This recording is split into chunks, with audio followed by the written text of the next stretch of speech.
Hello, dear friends. This is Phone Support Channel. Before you start watching this video, please subscribe to the channel and give it a like. And also write your feedback in the comments if this video helps you, or if you have any questions. Thank you.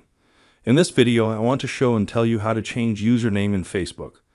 First of all, download the application itself if you haven't already, because it will be much easier to change your name. After that, you go into the app. Click on the menu and open Settings and Privacy, or click on the Settings icon. Open it up. Here we press Meta Account Center. Wait a couple seconds. Then you open your account where you want to change the name. Click here, and here we find the item Username. Change our name and save. With the help of this video, you were able to change your Facebook username. As you can see, this is a very simple and quick way. Done. There is nothing complicated. If you like this video, put likes and subscribe to the channel, and also watch other useful videos on the channel. If you have any questions or things aren't working out, post in the comments and I'll answer.